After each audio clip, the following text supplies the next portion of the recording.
See it? You listen, you guys love the pictures. I know you do, No. because you always make comments on them. And so, Posters on my wall. you know, just admit it. You like my picture. No. Bella, you for We sure. like your picture, All Isabella. right. Apparently Sometimes, when we can Yeah, understand it. sometimes. I'll We can admit understand it. it. You get the idea though, don't you? Exactly. Yeah. All right, let's get started. So, I was going to talk about a little bit about the Holocaust, but I think I'm going to reserve that for a little bit later. So we talked about the United States getting in the war. Let's review. When did the war start? 1939. What month? Because it's one of the only times I ask for dates. September 1st. And the reason that's important is because pretty much the war ends six years exactly later. We'll talk about that tomorrow. So it starts September 1st, 1939. What country does Germany invade? Poland. What kind of deal? Who did Germany have a deal with? Russia. Why? They wanted to split They're going to split Poland, right? Poor Polish people, right? Okay, they're going to split Poland. And so technically, if you can say this, you know, the Germans were kind of like allied in a sense at the, you know, when the war started. But really, what was Hitler's reason for doing that? He wanted to get all the Keeping them out of the war while he was doing what? conquering. Western Europe, okay? How did they do with England? Uh, Well, they pounded the heck out of them, but we kind of helped them, right? And because of that, and because of what invention, were they able to hold the Germans back? The radar, okay. What's the one underwater? Sonar, okay. So, okay. So the war, so the Japanese attacked Pearl Harbor, okay? And that got the United States in the war. Who was president at the time? FDR. Well, he said that, what was his famous part? This is a day that will live in infamy, right? Or okay. What was the reason that Japan surprise attacked us? They needed oil. We cut off their oil. Which when you do that, it's an embargo. Sometimes you'll call it sanctions, but in this case, it's an embargo because they're holding back certain supplies of things. Okay, so they wanted to cripple the Pacific Fleet. What was not present, though, so that it didn't totally cripple our fleet? The carriers. And that's going to come into play a little bit later, and we'll talk briefly about that today. Okay. Let's start right here. Like I said, I'm going to be jumping around, so we'll start right here. And remember, the Russians now are going to be on the Allied side. We're going to take on the Russians because basically we believe that the Germans, we need the Russians, because they're already fighting the Germans anyway, on our side to be able to defeat the Germans. We think the Germans are a much bigger threat than the Russians at this time. Okay? But we still don't really trust them that much. Sound familiar? Just kidding. So FDR, Stalin, and Churchill, they get together you guys ever just read about Yalta? No, it's on the back. I mean, if you go to the back, it talks about Yalta a little bit. Okay, and that's a little bit later actually. Yalta comes later, but they're going to get together and they have to decide how are they going to defeat, and in what order are they going to defeat the Axis powers. Okay. Now remember, don't get the big three confused with the big four of World War I. Remember at the end of World War I, the big four sat down, redrew the map of Europe and self-determination, and all those countries were created. Remember that? So it was England, France, the United States, and Italy. Italy didn't get that much; they were a little sore. That's why they kind of helped them in this one too. So the big three in this case is England, the United States, and Soviets, right? And we're going to have Stalin, Churchill, and FDR. Well, what do you think Stalin's going to want the other two to do? Yeah, they want us to attack. Okay. They want us, okay, the Russians are getting hammered over here, right? They're getting hammered over here because the Germans had come all the way over to this. We talked a little bit about Stalingrad the other day. They want us to attack over here. It's going to take some of the heat off of them. But don't forget, we're like, well, hey, you kind of started off this whole thing with the other side. We're going to kind of do what we want. And so they had to come up with a plan. And so Stalin's going to get upset because we do not attack mainland Europe at that point. Instead, what we're going to do is I'm I call it like a three-pronged approach. Okay, it's just like any basketball game, football game. You have to have a strategy. You got to know your enemy. What are they going to do? How are you going to counteract that, right? And so, you've got Africa down here. Okay. All right.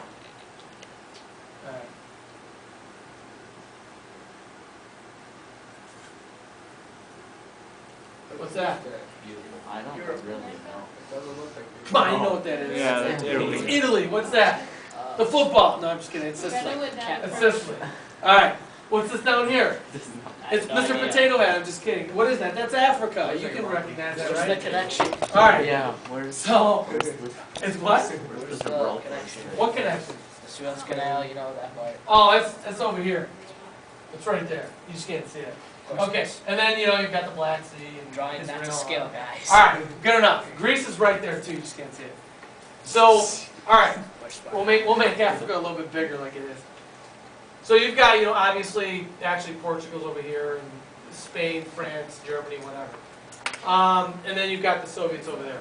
So, the deal is, and if you read your notes, all right, the Italians had already gone down into Africa, and they were supposed to, the Italians were the ones that were supposed to take over Africa. Now if you look at this, the Germans were supposed to be here, they did their job. The Japanese are over there going crazy, and they're getting a lot done. But the Italians are kind of flailing down here in Africa. And the Germans are always having to go down and back them up. Okay? So now, at this point, when the United States gets into the war, the Germans are down into Erwin Rommel. You ever heard of him? It was called the Desert Fox, because he was like our Pat. We'll talk about Patton a little bit later. So the Germans and the Italians are out of here. Now, what we want to do is we want to do exactly what we did in World War I, kind of push everybody back into their own countries and then try to maintain them so they can't do this again. So what we're going to do, instead of doing what Stalin wants, is this is going to be number 1, this is going to be number 2, and then if this was Asia, that's going to be number 3. We'll talk about that on the left in a minute. So, the United States and their allies, with France is out of the fight right now. They're resisting a little bit, and so if you've ever seen the movie *Inglourious Bastards*, that's about the French resistance. So the United States, they have to come into Africa, and they have to then start defeating the Italians and the Germans, and they're going to push them up, and they're going to push them out of Africa. Okay? And then they're going to attack the soft underbelly of Europe, and in this case, these are mountains. They are going to, kind of looks like The Simpsons. All right, they're going to push the Italians and the Germans back into the soft underbelly because Italy was the weakest at this point. Does that make sense? So we're going to come in, and we're going to drive the enemy out of Africa back into Europe. Okay? So we're going to take over this because this is the easiest part to take over. I mean, obviously, right? Now, as they're doing that, if you ever heard, like, the Red Tails and Tuskegee Airmen, they're down here doing their thing. And we're gonna continually push them back up so we can get them back. We can take back Africa. Okay? There's going to be a specific battle. It's in Egypt. It's called the Battle of El Alamein. Okay? And once we win that battle, we know that we've pretty much won the African campaign. Okay? Now, told you about turning point battles before. So that's going to be the one that you need to know in Africa. Okay?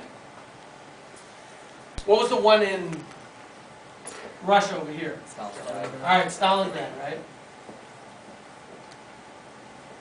Okay, on the Volga River. Okay.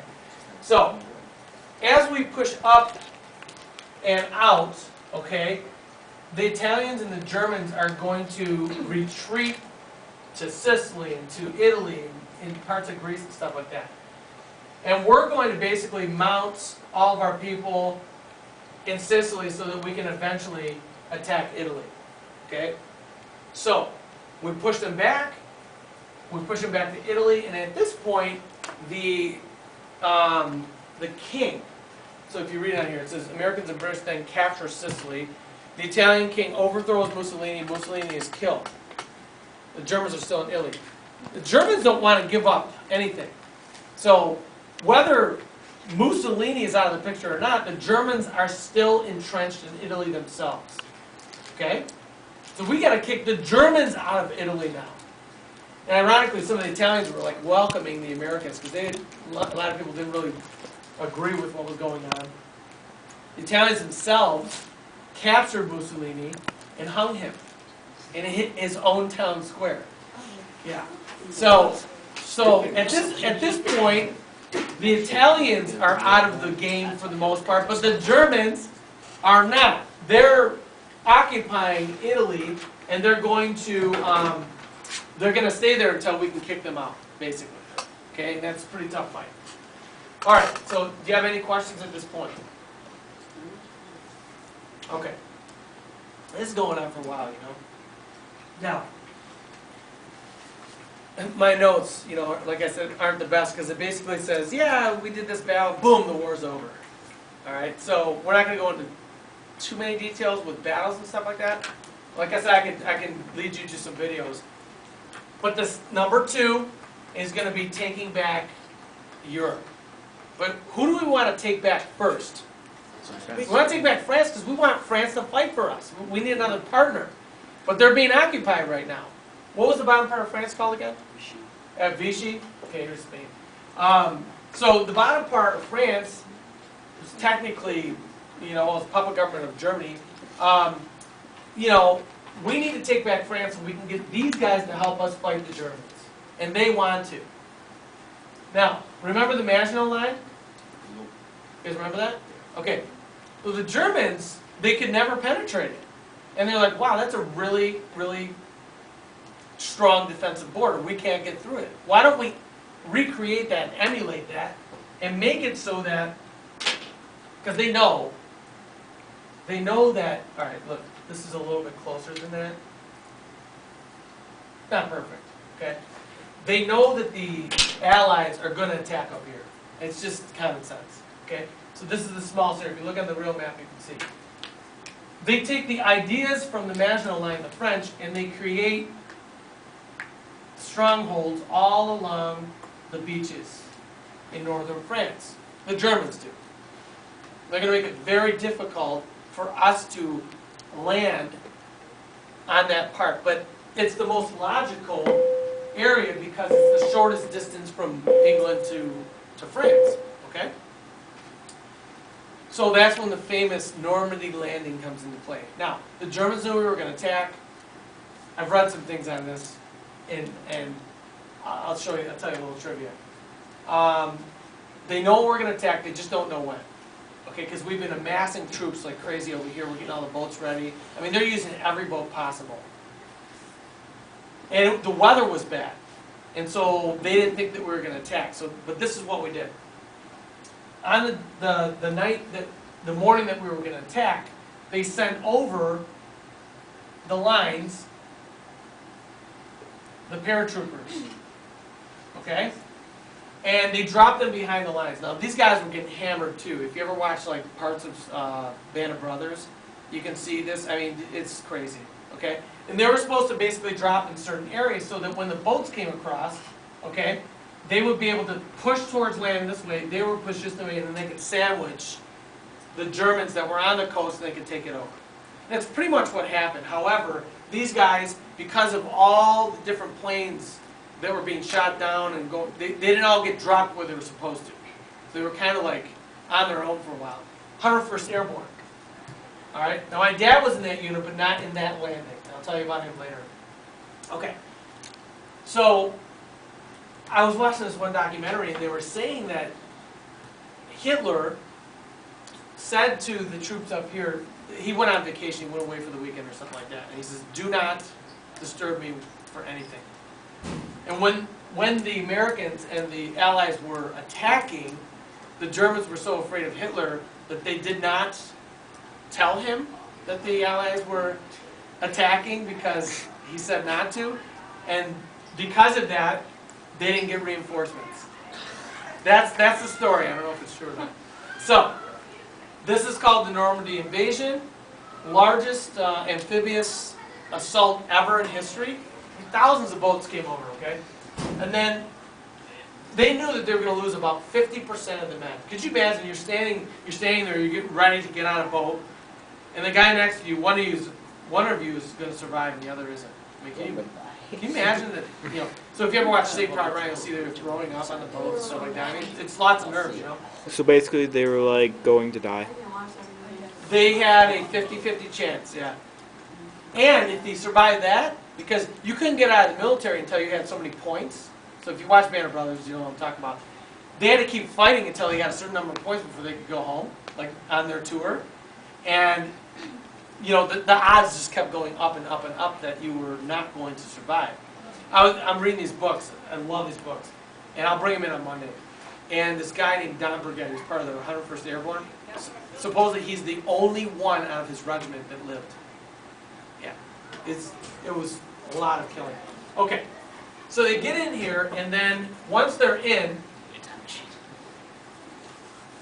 the Americans and the rest of the Allies are going to have to take back France, and then they're going to start amassing on the border of Germany. Okay? So what they're going to do here, now this is going to become one of the other turning point battles. Okay? So they're going to, like I said, they're going to mass on the border. And what they're going to do is they're going to have a really long line. And the line, at one point, is going to have a bulge in it. It won't look exactly like that. It might even go the other way. It's going to have a bulge in the line. Now the Germans know it's a matter. They either have to like do something really quick because they're running out of materials such as you know, oil and whatever. They weren't producing any new weapons either. I mean, they were at the end of their strength. But they weren't going to give up either. I mean, we're talking about the motherland here. So they decided they were going to do one last ditch offensive attack against the Allies to try to like basically keep what they had. And what they did is they flanked the people that were right here. Now, and they ended up closing the gap, okay, or the bulge. Guess who was in this area right here? My dad. My dad was in that right there. Now I'm going to give you a little bit more of the story maybe on Monday, but I guess I can tell you part of it now. This is during the winter, it's like December of #44, super cold. Okay, he said it was so cold that they were trying everything and anything to burn anything. So if there was a piece of cloth on the land, a twig, whatever, they were burning it so that they wouldn't get frostbite. People were getting frostbite left and right. They were living in the snow. Remember, they're surrounded. They only have so many supplies and so much ammunition. You could not take a German gun or the ammunition from a German gun and stick it into your gun, your American gun. It just doesn't work that way. And a lot of times they would not use the German guns because if you're using the guns, they had a specific sound. What would your guys do? Shoot at you? They would shoot you because they're hearing that sound. So they were limited as to what they had. And basically they were stuck without any support. My dad, he says, we thought we were all dead. He says, I thought this was the end of my life. Now, down here, and I don't know exactly where he was, but Patton, you guys know what General Patton is? So General Patton is Erwin Rommel's counterpart on the American side. He's the most famous tank commander in the United States. And the people that fought for him hated him because he was always putting them in mortal danger. You know, I mean seriously. Now they said in order to help these guys, they needed 4 tank regiments. It was either, I don't know if it was a regiment or whatever. They needed 4 divisions, I think it was, and Patton only had 2. And this is why the guys didn't really like him all the time. So he's like, I don't care. We're going to help our boys up there. And he did. And he went up, and because of Patton, they were able to break the lines, and they were able to save the 101st that was still in there. And then from that point on, you know, this became known the Battle of the Bulge, known as the Battle of the Bulge. And then we reinforced our lines, and then we were able to start going into mainland Germany. Now, while we're doing that, the Russians are coming this way, and that's a whole separate part of the story. Because as the Russians are coming over, yeah, they're not just kicking the Germans out, they're setting up shop. And that's going to lead to the Cold War later, but we'll get to that. So we're going to try to sandwich them. We're trying to get over there as fast as we can so we can stop the Russian advance as well. Okay? Any questions? Okay, so that's 2. That's the European campaign. So once we defeat, now, this is the short version. We get into Germany. Hitler's in Berlin. He goes down in the bunker. He gives his newly wife, you know, cyanide, and there's a bunch of kids down there, and they do the same thing with them. And he's supposed to take the cyanide too. And nobody knows exactly what happened, all right? But supposedly, he shot himself. Then the Russians, because they got there first, they ended up finding his body, and then they like decimated it, they burned it, they did all these things, and then they took the remains back to Russia. They found this out like 10 or 12 years ago. Yeah, like the whole thing, you know. So anyway, it's interesting stuff. The Russians hated him.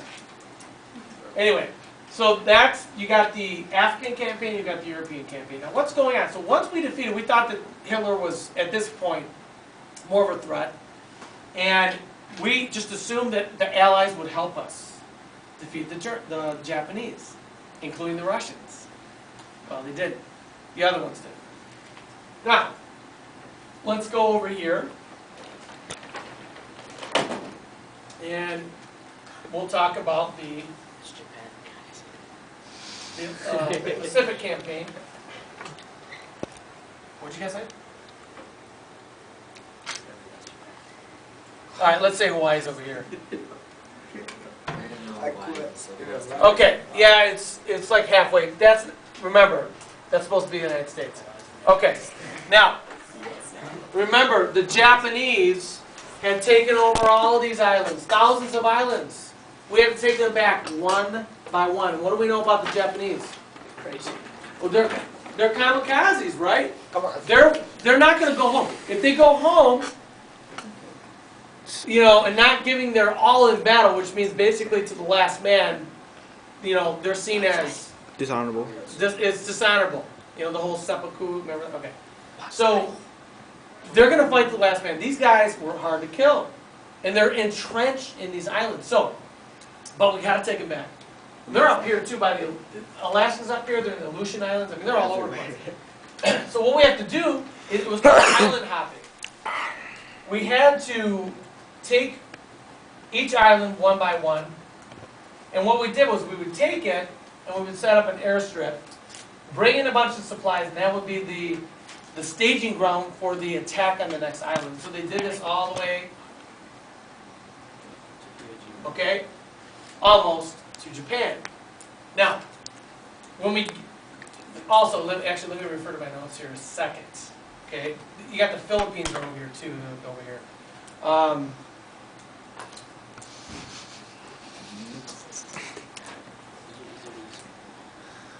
Yeah, I kind of skipped something here.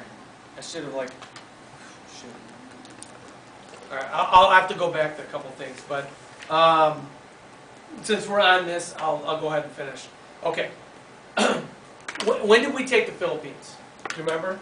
Remember I showed you the cartoon? Spanish-American War. We paid for it, yeah, 20 million. Okay, Spanish-American War. So Philippines were ours, but the Japanese took it over, and MacArthur is the general in the Pacific. He's like Eisenhower over in Europe. Okay, he's the main guy. He's in the Philippines, and they fight. And if you read some of your stuff, you'll hear about the Bataan Death March. I mean, it was brutal. So we could not hold the Philippines, and as General MacArthur is leaving, he's in the water. He's like, "People of the Philippines, I shall return." And we did. We went back and we retook the Philippines again. Now, the Filipinos, of course, didn't want that either. They didn't want anybody, but we retook it. And then from that point on, we started going closer to Japan. Now, where's my... Okay. Oh, here's. So, as we're getting closer to Japan, the fighting's getting even more intense. We get to this island here, and we're going to see the most intense fighting in the Pacific up till that point. Is there something on your phone that you need to check? Yeah. Go ahead. We'll wait. Sorry. It's all good. Anybody else want to check their phones right now? I know I bore you guys sometimes, but if it's important, you can take it. It's all good. We all good? Yeah. Shark, I agree. Yes. And I know there's other people on their phones too. You know I know. Okay. So this island here is called Iwo Jima. Alright? This is Iwo Jima.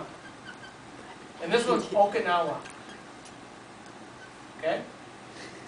Iwo Jima, there's a couple movies that you could watch if you wanted to. One's called Flags of Our Fathers, and the other one's called Letters from Iwo Jima. And it's interesting because it's from the side of the Japanese. It's really good. Both of them are really good. This is the one, like I said, it was the hardest fighting up until then, where the guys, the Marines, put up the famous flag. You know what I'm talking about? Okay, so it's one of the most famous photographs in history. I know it doesn't look like it, but you know the super. Okay, all right. So that's Iwo Jima. Okay. Then we go on to Okinawa, and we take over Okinawa, and Okinawa is still technically American territory. Actually, it's part of Japan, but we have military bases there, and they want it back, but we still have it there. Okay. So at that point, we have to then decide, and this comes later, I'll tell you this either tomorrow or Monday, we have to decide if we're going to attack Japan or do something else. Okay? Any questions on this part of the war? Now, what I neglected to tell you, and that's my fault, I apologize, I have to go back in time a little bit, is there's a couple islands basically between Asia and Hawaii called Midway, because they're pretty much midway in between. And they're significant because the Japanese fleet, including their aircraft carriers, were in that area, and the Americans had some scouts out looking for them. They saw them, but they didn't see the Americans. And the U.S. was able to attack these 4 aircraft carriers and sink them all. And by doing that, remember this is before this, by doing that they crippled the fleet of the Japanese, and we were able to then do the island hopping campaign from that point on. Okay? I mean, aircraft carriers, if you can sink an aircraft, I mean, you know, that's a major, major piece of weaponry. And if you can take, 5,000 people on an aircraft carrier, okay? And planes as well. So that was a huge, huge win for the United States, but a huge loss for the Japanese, okay?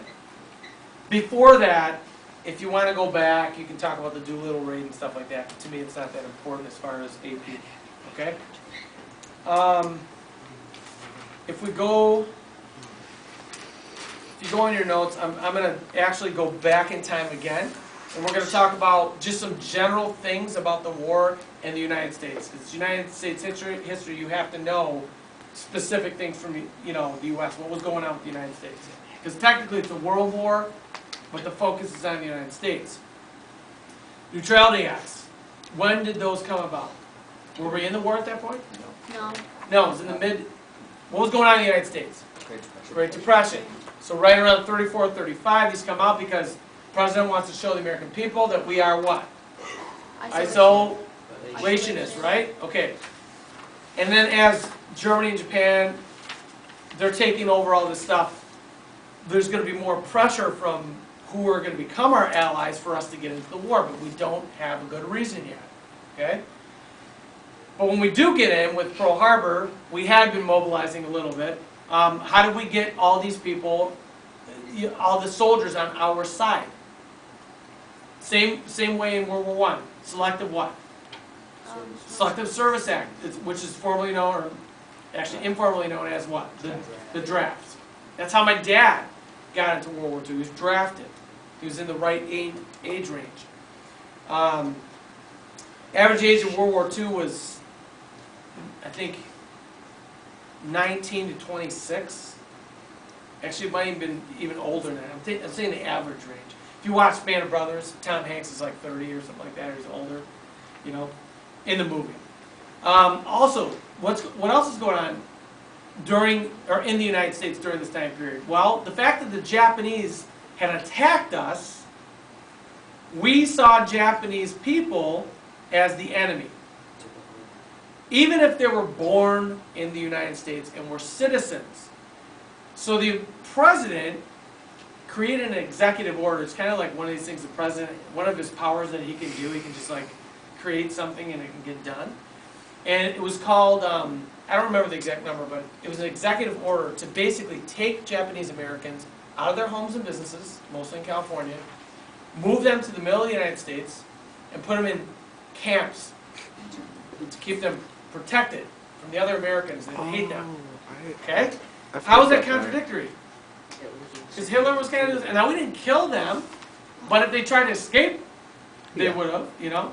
So, you know, here's the United States saying, oh, we're like this beacon of freedom, and we're taking U.S. citizens and putting them in camps. So, black eye in American history, I would say. Okay? Also, if you go to the back, you talk about minorities. Anybody ever see the movie Miracle at St. Anne?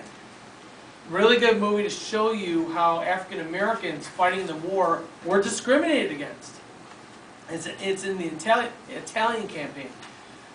To give you an example in the movie, African Americans are fighting in separate units, which is called what? Segregated. You know, it was segregated. Same with you know, other Asian units as well. They come home, I don't know the real whole movie, but they come home and they're on the military base. And they had some German prisoners on the base. They walk into this like ice cream shop, and they're going to get some ice cream, and they notice a bunch of Germans sitting at the tables, laughing, carrying on, and eating ice cream. And when they go up to try to get ice cream themselves, the people that own the restaurant say, you can't have any. What? Now imagine that. I mean, the feeling of African Americans at that point, they're fighting and dying, and they can't, you know, get whatever they need, and they're serving the German POWs. It's a great movie to show you, you know, what that was like with segregation in the military. Yeah. There was also an instance where after they were captured prisoners, they would transport them back to the base camps using trains, and the Germans would sit at the front of the train, and the black soldiers would escort them back to the train. Is that right? Yeah. What was that in? Is it a movie or? No, It was just. Yeah, I believe it. I believe it's ridiculous, you know. And the same thing was going on with other minorities at the same time. African Americans, Mexicans. A lot of wars are fought by immigrants, you know, per se.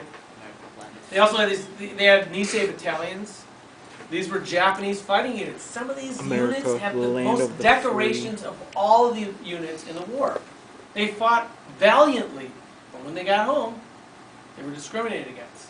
But, you know, the whole 2 steps forward, 1 step back. I mean, it's slow progress, you know. Now, war production, how is all this stuff being done? What time is it going? 55? Okay. Women were working in factories. Rosie the Riveter, have you ever seen the propaganda posters? Yep. Okay. My grandmother, my grandma on my mom's side, she wasn't Rosie herself, but she was like Rosie because she worked in the factories and was doing all this, you know, manual labor during the war. Is your hand up? No. Okay. Propaganda, you know, the posters of Rosie the Riveter, all that stuff is propaganda. Okay, it's trying to get people to buy into the war effort. Now, this is one of the most unique things I think for you.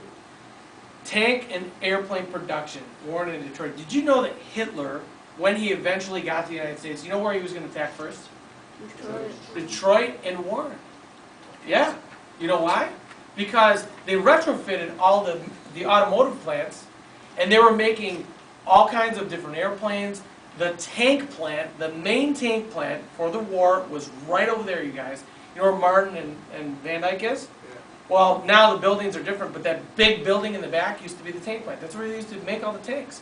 So if you see these videos, you know, on World War II, a lot of times, that's probably, you know, footage from right over there. And so, yeah, Hitler was going to attack this right here, you know. Detroit as well. And then also rationing. Hey, if you can't get a lot of gas or you have to ration your food, you're going to think about the war effort, aren't you? Everybody was involved in the war effort. Kids were going around collecting scrap metal so they could, you know, use that to make weapons or whatever. So everybody was involved in the war. And then also supplying the troops. We talked about radar. I'll talk about convoys on Monday. And then attack planes, etc., etc. Okay. That's all I have for today. Does anybody have any questions? Great. Okay, we will continue on tomorrow.